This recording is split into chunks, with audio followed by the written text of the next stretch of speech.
Hello दोस्तों, स्वागत करते हैं आपका कलर्स कोचिंग क्लासेस में। मैं विपिन पढ़ाऊंगा आपको मैथ्स और रीजनिंग की क्लास। तो शुरू करते हैं आज की पाठशाला कल के अपने मोटिवेशन कोट के साथ। जैसे बोलते हैं ना कि practice will make the man perfect, means that कोई भी प्रैक्टिस हो किसी भी इंसान को एकदम परफेक्टली तरीके से बना सकती है। तो इन्हीं चीज़ों को ध्यान में रखते हुए कल जैसा वादा किया था कि ऊंचाई और दूरी की फर्स्ट क्लास आने वाली है 3 PM को, तो वो क्लास आपको मिल जाएगी। ठीक है, तो आज हम स्टार्ट करने वाले हैं ऊंचाई और दूरी की फर्स्ट क्लास। तो बेटा देखो, इसमें हमें चीज़ों को इतने आसानी से पढ़ना होता है कि सबसे पहले तो हम पढ़ेंगे ट्रिग्नोमेट्रीज आइडेंटिटीज।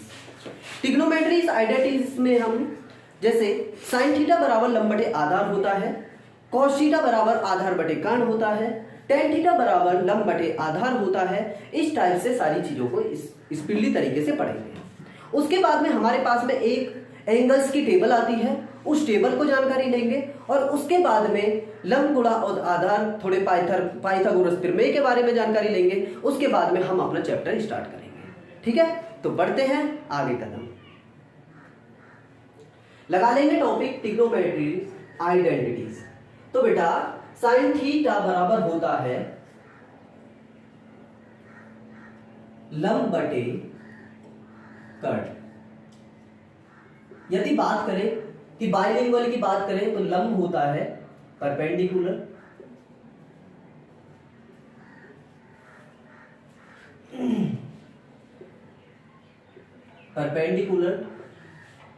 आधार होता है बेस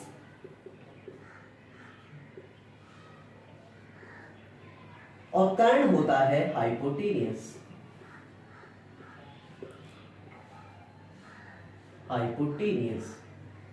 ठीक है, अगर मैं आगे बात करूंगा तो यदि लंब बटे कर्ण है तो लंब बटे कर्ण ही लिखूंगा, आधार बटे कर्ण है तो आधार बटे कर्ण ही लिखूंगा। जो बाइलिंगुअल वाले स्टूडेंट है, मींस दैट CBSE बोर्ड वाले हैं, वो चीजों को अपने आसान तरीके से आगे बढ़ सकते हैं। ठीक है, तो बढ़ते बेटा, साइन थीटा बराबर लंब बटे कर्ण हो गया, कॉस थीटा बराबर होता है आधार बटे कर्ण,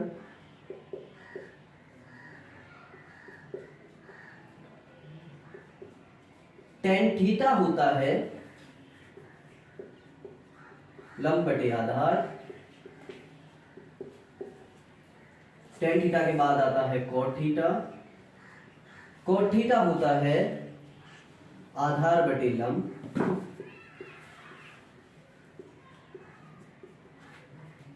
सेक थीटा आता है, सेक थीटा बराबर होता है कर्ण बटे आधार,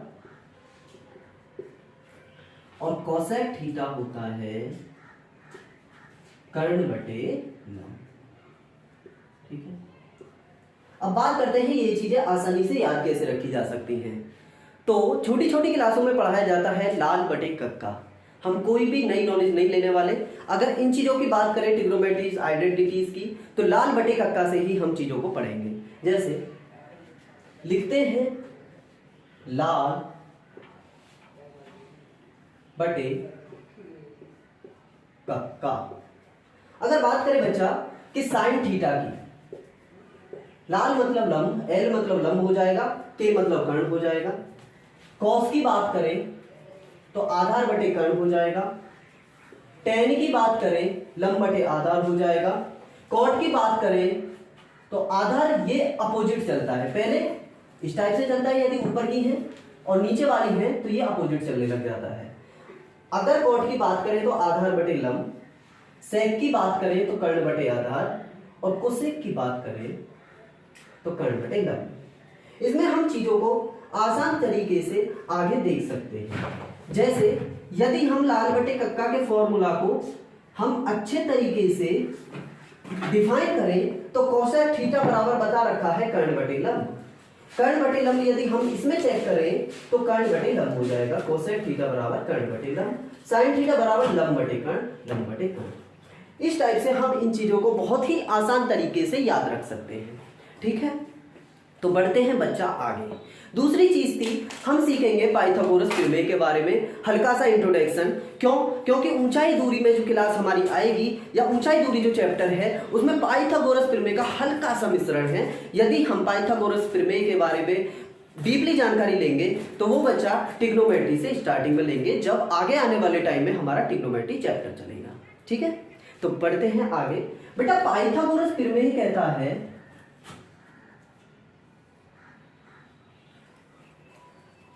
यदि ये हमारा लंब है, ये कर्ण है और ये आधार है,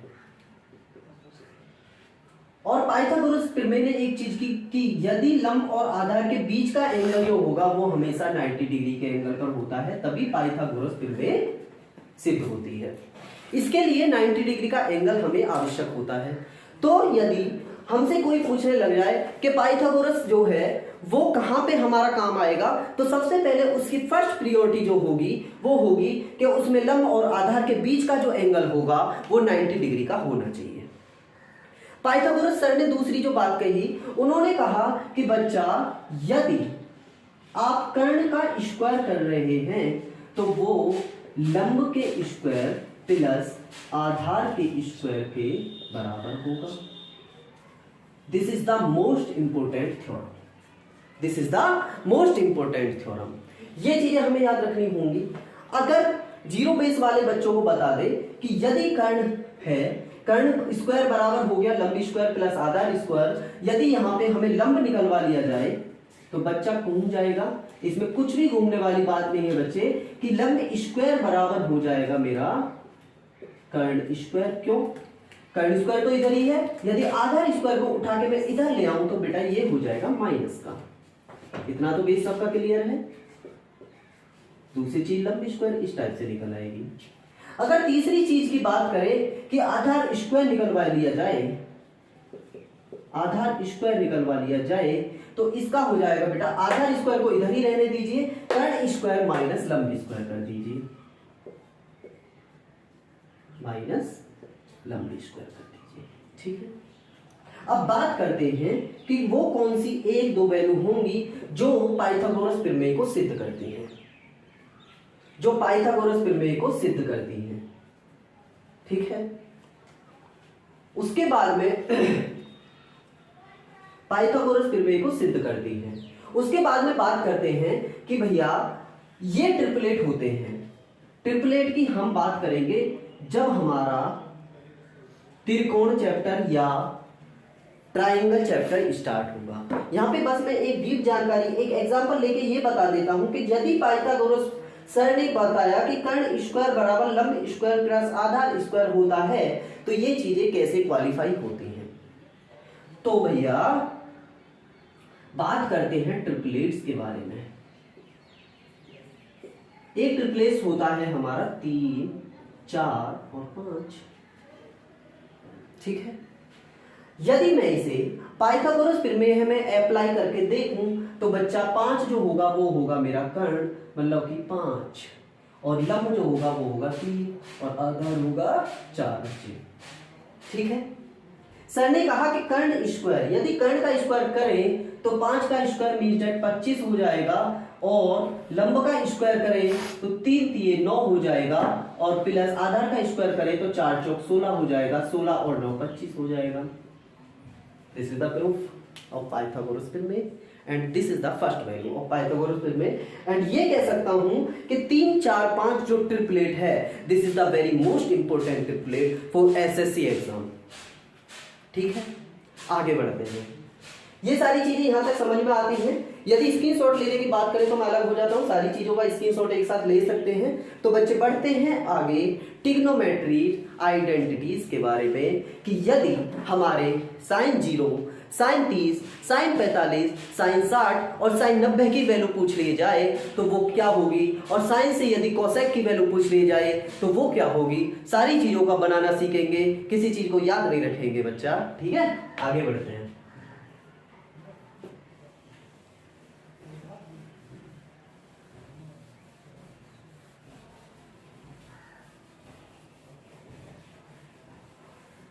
बात करते हैं मानों के बारे में। कोई बच्चा ये बोले कि ऊंचाई और दूरी की क्लास स्टार्ट करनी थी, ट्रिग्नोमेट्री पढ़ा रहे हैं, तो यकीन मानो ट्रिग्नोमेट्री इसमें बहुत अच्छे से रोल निभाएगी। जो मैं जानकारी दे रहा हूँ वो आपकी ऊंचाई दूरी के लिए एक सटीक जानकारी होगी। कुछ भी हम फालतू नहीं पढ़ेंगे, एकदम से एग्जाम ओरिएंटेड के बारे में पढ़ेंगे। आगे बढ़ते हैं, ठीक है। चलो पढ़ते हैं sin 30 और sin 0 की वैल्यू के बारे में। यदि बात करें बच्चा, हमारे पास में 6 आइडेंटिटीज होती है, sin theta, cos theta, tan theta, cot theta, sec theta और cosec थीटा। अब इनमें इन एंगल्स की बहुत ज्यादा रोल प्ले करेगा हमारी ऊंचाई और दूरी की क्वेश्चनों में। 0 डिग्री, 30 डिग्री, 45 डिग्री, 60 डिग्री और 90 डिग्री, ठीक है। बढ़ते हैं आगे। यदि साइन 0 की बात करें तो बच्चा मात्र मैं एक एंगल आपको याद करवाऊंगा साइन के। साइन 0 की वैल्यू हम याद करेंगे, साइन 30 की वैल्यू, साइन 45, साइन 60 और साइन 90 की वैल्यू। उसके बाद में यदि 5 आइडेंटिटीज हैं तो उनकी सारी की सारी वैल्यूज हम एक साथ इसी एक वैल्यूज के ऊपर निकाल के रख देंगे।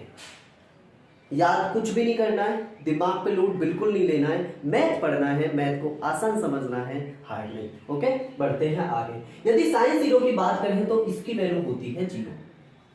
साइन 30 की वैल्यू की बात करें तो 1/2। साइन 45 की वैल्यू की बात करें तो 1/√2। साइन 60 की √3/2 और साइन 90 की वैल्यू होती है 1। उसके बाद में बात करते हैं cos 0 के मान के बारे में।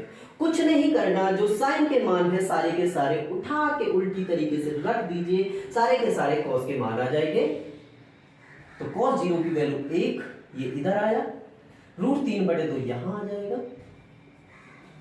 1/√2 यहीं रहेगा, 1/2 यहां और 0 यहां, ठीक है। अब बात करते हैं tan 30 की वैल्यू, tan 0 के वैल्यू के बारे में। तो बच्चे यहां पे एक छोटा सा कंसेप्ट हम याद रखेंगे कि यदि 0 बटे समथिंग करें, समथिंग मतलब कोई भी नंबर, तो उसकी वैल्यू हमेशा ही 0 आती है, याद रखेंगे। तो भैया 0/1 यदि मैं यहां करूं तो उसकी वैल्यू क्या आ जाएगी? 0, ठीक है। एक चीज यहां सीखेंगे, यदि 1/2 और √3/2 को हम सीखें तो बच्चा ये चीज हो जाएगी 1/2 बटा √3/2 बराबर हो जाएगा 2 ऊपर पहुंचेगा 2 और बीच बीच के एक साथ में आ जाएंगे, 2 × 1/2 √3, ठीक। तो 2 से 2 कट जाएगा, इसकी वैल्यू क्या आ जाएगी? 1/√3। अब कोई सोचेगा कि भाई हमने इनका भाग क्यों करा, tan की वैल्यू निकालने के लिए इनका भाग क्यों करा? तो बच्चा मैं आपको अच्छे से बता दूं कि tan थीटा की जो वैल्यू होती है, जो tan थीटा की वैल्यू होती है वो sin θ/cos थीटा होती है, ठीक है। आगे बढ़ते हैं। यदि cot थीटा की बात करें, मींस दैट यदि अच्छा ये रह गया, tan 45 की वैल्यू की बात करें तो बीच में ये भाग हो जाएगा, सेम वैल्यू है तो इसकी वैल्यू 1 हो जाएगी। √3/2 बटे 1/2 2 ऊपर पहुंचेगा, वही वाली जो अभी थ्योरम पढ़ के आए थे, √3/2 भाग 1/2 2 ऊपर पहुंचेगा, मींस दैट √3 × 2/2 × 1, 2 से 2 कट जाएगा, इसकी वैल्यू कितनी हो जाएगी? √3, ठीक है। तो √3 आ जाएगी। इसके बारे में बात करते हैं अब आगे। यदि हम tan 90 की वैल्यू की बात करें तो 1/0। बेटा इतनी अच्छी चीज है ये, इसको हमेशा याद रखना कि यदि कोई समथिंग है, समथिंग मतलब कोई भी नंबर, बटे 0 करें तो उसकी वैल्यू हमेशा ही अनंत आती है। इसको बोलते हैं इनफाइनाइट इंग्लिश में और अनंत हिंदी में, ठीक है। इसकी वैल्यू आती है बच्चा अनंत। आगे बढ़ते हैं cot थीटा की मान कैसे निकालेंगे। तो बेटे tan थीटा की बात करें तो tan थीटा की वैल्यू होती है 1/cot थीटा, और इसी से हम याद रख सकते हैं कि cot थीटा की जो वैल्यू होती है 1/tan tan थीटा होती है। इससे क्या समझे कि जो भी tan के मान है वो cot के मान में सारे के सारे अपोजिट हो जाएंगे। मतलब कि यदि tan 0 की वैल्यू 0 है और tan 90 की इनफाइनाइट है तो इसमें cot के केस में cot 0 की वैल्यू इनफाइनाइट हो जाएगी और cot 90 की वैल्यू 0 हो जाएगी। तो आइए पलटते हैं। cot 0 की वैल्यू क्या हो जाएगी? इनफाइनाइट। cot 30 की वैल्यू जो tan 60 की वैल्यू है √3। cot 45 की वैल्यू जो tan 45 की है सेम रहेगी और ये 1/√3 और ये हो जाएगी बच्चा 0। ठीक है, बढ़ते हैं आगे सेक और कोसेक के एंगल्स पे। सेक और कोसेक के एंगल्स की बात करें तो मैं एक आपको ट्रिग्नोमेट्री आइडेंटिटी बताता हूं कि बच्चा यदि सेक की बात होती है तो वो हमेशा 1/cos थीटा के बराबर आता है। ठीक है, अब बात करते हैं सेक 0 की वैल्यू के बारे में। तो मुझे बताइए cos 0 की वैल्यू क्या थी? 1। cos 0 की वैल्यू क्या थी? 1। यदि हम लिख के देखें तो cos 0 की वैल्यू थी 1, सेक थीटा बराबर 1/cos 0 और cos 0 की वैल्यू थी 1। ऊपर देख के बताएंगे 1 से 1 कट गया मतलब कि आ गया आंसर 1।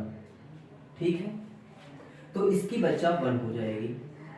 अगर इसी मान को दोबारा से पलटे तो 1/√3/2 हो जाएगा तो 2 ऊपर पहुंचेगा, मींस दैट 2/√3 हो जाएगा।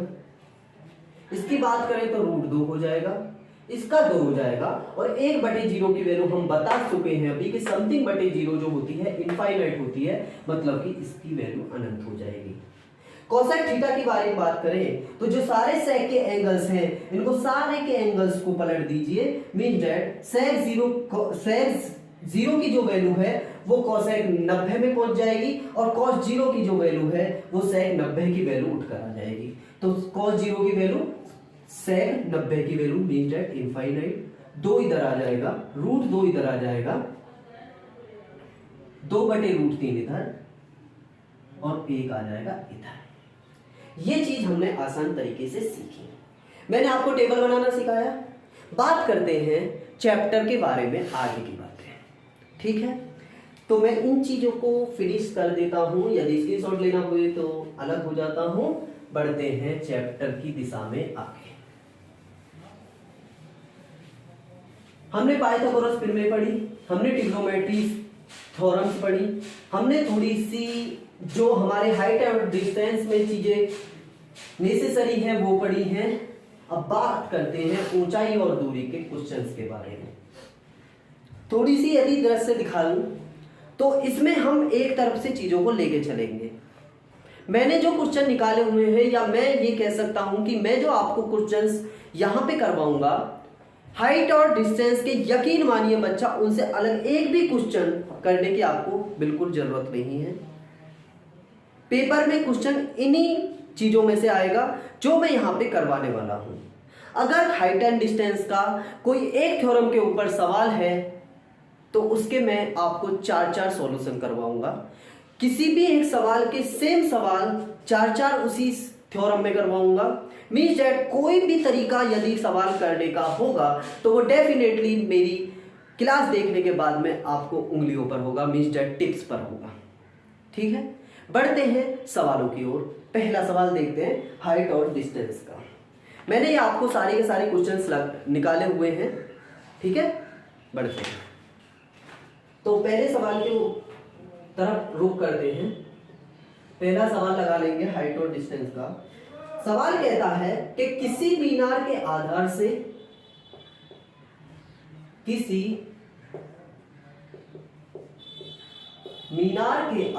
से 10√3 मीटर की दूरी पर स्थित किसी बिंदु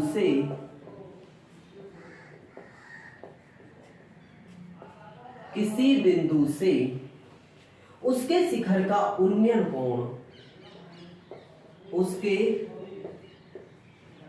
शिखर का उन्नयन कोण 60 डिग्री है। मीनार की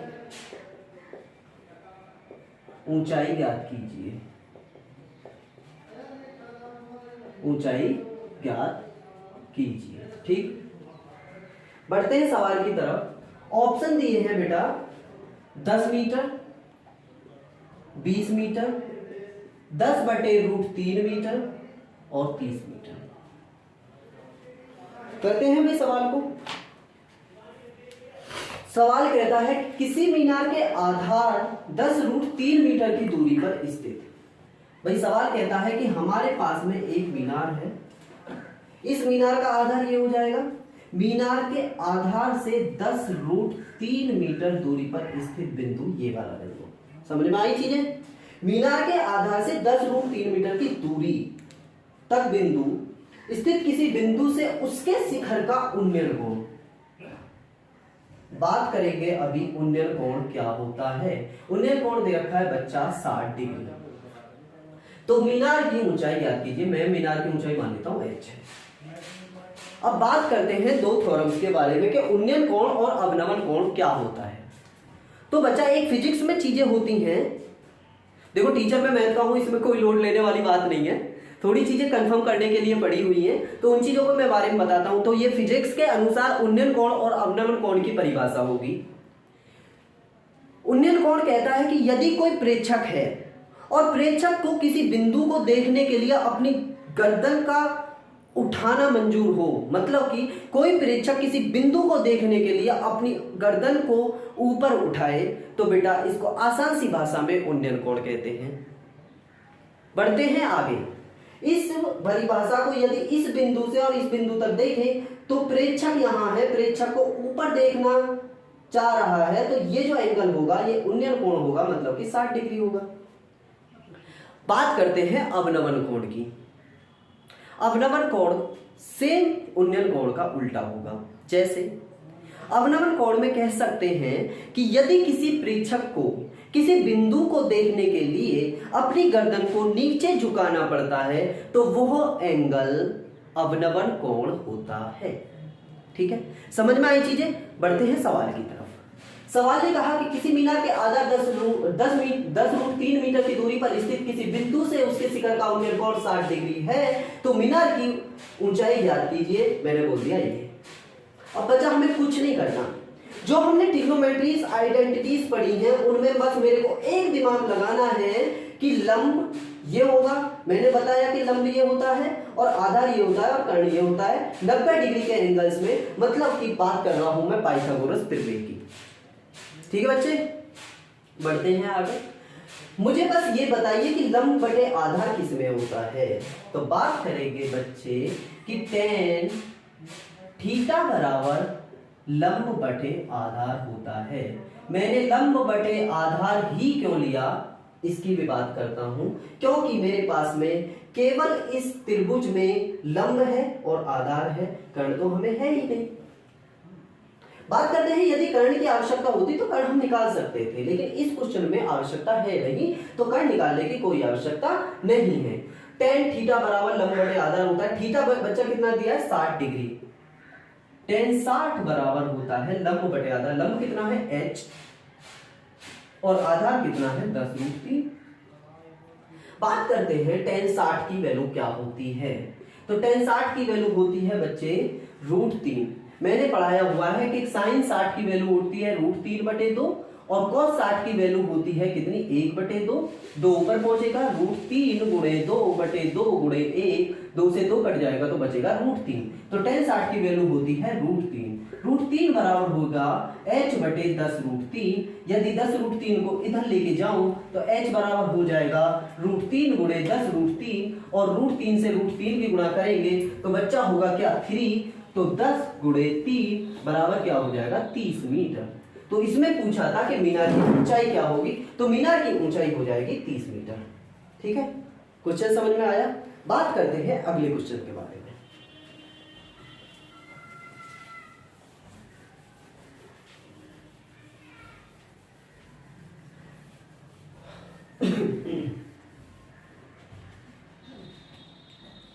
दूसरा क्वेश्चन कहता है कि 50 मीटर धागे के साथ वह 60 डिग्री के उन्नयन कोण पर उड़ रही पतंग। दूसरा क्वेश्चन है 50 मीटर धागे के साथ 60 डिग्री के उन्नयन कोण पर उड़ रही पतंग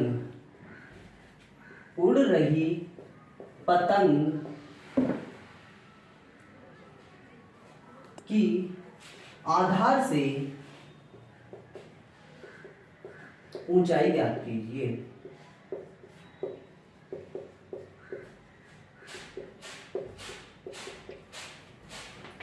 ऑप्शन दिए हैं 50√3, 25√3, 25 मीटर और 25/√3 मीटर। ठीक है, बात करते हैं सवाल की तरफ। भाई सवाल कह रहा है कि 50 मीटर धागे के साथ, तो मुझे एक बात बताइए भाई, यदि यहां मेरी पतंग उड़ रही है तो पतंग की ऊंचाई तो ये होगी, कौन सी वाली, ये वाली।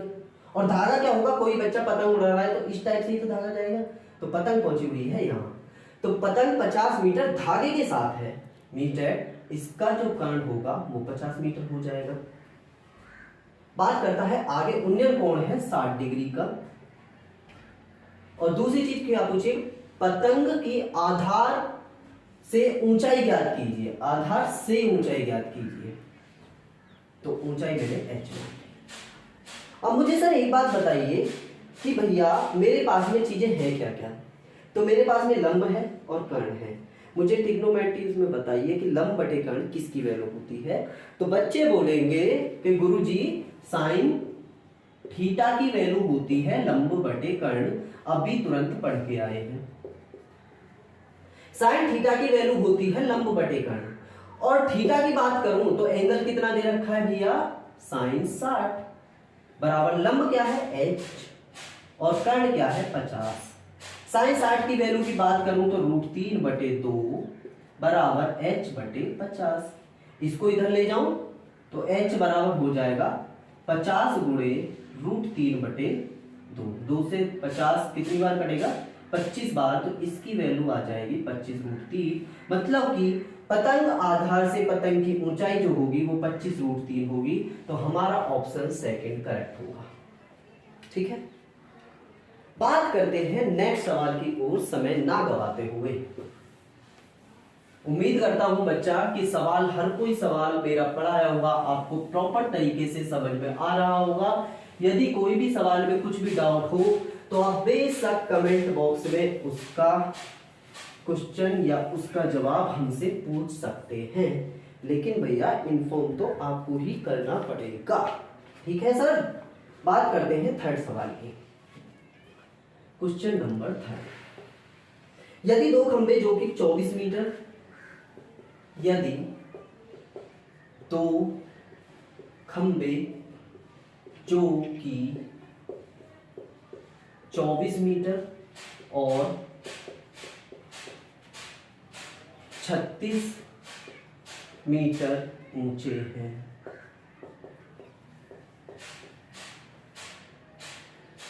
के शिखरों को एक रस्सी द्वारा बांधा दिया जाता है।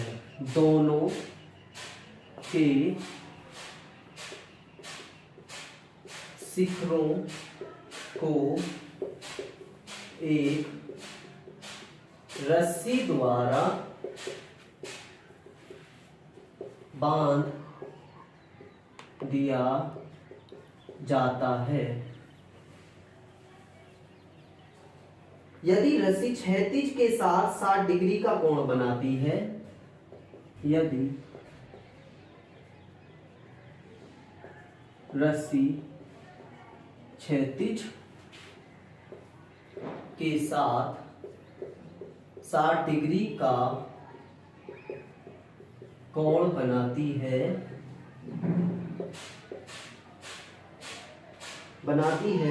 तो रस्सी की लंबाई क्या होगी, तो रस्सी की लंबाई क्या होगी। बात करते हैं इस सवाल के बारे में। तो भैया सवाल क्या कह रहा है, यदि दो खंबे जो कि 24 मीटर, भैया एक खंबा है दूसरा खंबा है, ठीक, एक खंबा है 24 मीटर का, एक खंबा है 36 मीटर का, ठीक है, दोनों के आधार सेम है, आधार सेम कर देता हूं, कोई दिक्कत है यहां तक नहीं ना। 24 मीटर और 36 मीटर ऊंचे हैं, दोनों के शिखरों को एक रस्सी द्वारा, इस खंबे का शिखर ये है, इस खंबे का शिखर ये है, दोनों को एक रस्सी द्वारा बांध दिया जाता है। ये रस्सी हो गई। यदि रस्सी क्षैतिज के साथ 60 डिग्री का कोण बनाती है, बात करता है इस एंगल से। यदि रस्सी क्षैतिज मतलब ये, इसके बराबर की वैल्यू ये, इसलिए ये भी क्षैतिज है। इस एंगल के लिए ये क्षैतिज होगा, तो रस्सी यदि क्षैतिज के साथ 60 डिग्री की कोण बनाती है तो रस्सी की लंबाई क्या होगी? तो रस्सी की लंबाई बेटा हम इसको निकालेंगे, ठीक है। यदि मैं बात करूं कि 24 मीटर ये खंबा है, 36 मीटर ये खंबा है, ये खंबा यहां तक है, तो ये टोटल दूरी कितनी है बच्चा? 36 मीटर। अगर मैं इस छोटी दूरी की बात करूं तो ये इस दूरी के बराबर होगी 24 मीटर के, ठीक है। तो भाई 36 में से यदि मैं 24 को हटाऊं तो कितना बचेगा? 12 मीटर, ठीक है। 12 मीटर ये दूरी बची। अब मुझे बताइए कि लंब बटे कर्ण का फॉर्मूला अप्लाई होगा या नहीं होगा। तो भैया लंब बटे कर्ण किसका होता है? साइन 60, थीटा बराबर होता है लंब बटे कर्ण। लंब कितना है यहाँ पर? 12, कर्ण कितना है? x। x ही हमें निकालनी थी, क्यों? क्योंकि रस्सी की लंबाई पूछी है। तो साइन 60, क्योंकि थीटा बराबर 60 दिया हुआ है, साइन 60 बराबर 12 बटे x हो जाएगा। और साइन 60 की वैल्यू होती है √3 बटे 2 बराबर 12 बटे x। और x की वैल्यू यदि मैं यहां से निकालूं तो x बराबर हो जाएगा 12 गुणा 2 बटे √3। अब बात करते हैं ये क्या वैल्यू आई। भाई इस वैल्यू की बात करें तो 24 बटे √3 वैल्यू आएगी। लेकिन मैं इस वैल्यू को सिंपल वैल्यू में कन्वर्ट करने के लिए क्या कर देता हूं? √3 से ऊपर गुणा कर देता हूं और √3 से नीचे गुणा कर देता हूं। ये मैंने क्यों करी? मैं यहीं पे छोड़ सकता था सर, बिल्कुल छोड़ सकते थे। यदि पेपर में आपको 24 बटे √3 दिया हुआ है तो डेफिनेटली आप इस क्वेश्चन को यहीं छोड़ सकते हैं। लेकिन यदि पेपर में ये वैल्यू सिंपल वैल्यू में कन्वर्ट कर रखी है तो भैया √3 और √3 से गुणा और √3 से भाग तो डेफिनेटली करना पड़ेगा। यदि √3 में √3 की गुणा करूं तो नीचे आ जाएगा 3, ऊपर हो जाएगा 24 गुणे √3 और 3 से 24 को काटेंगे 8 बार, 8 √3। सर इसका आंसर हो जाएगा। This is the very most question for the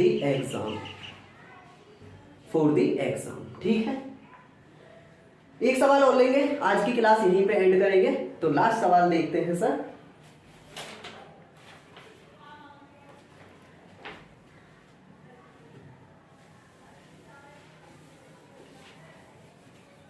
आज बच्चा ये मत सोचिए कि क्वेश्चन बहुत कम कराए हैं सर, क्वेश्चन बहुत सारे कराए हैं। आप जो पहले की चीजों को है उनको कन्वर्ट करना अपने दिमाग की तरफ, यकीन मानिए कि हाइट एंड डिस्टेंस आदि खत्म आपकी हो चुकी होगी।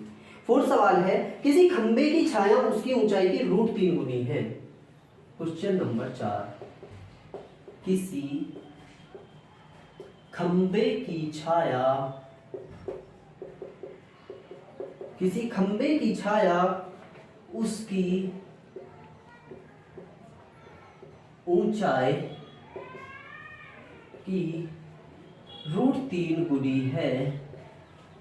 √3 गुनी है, तो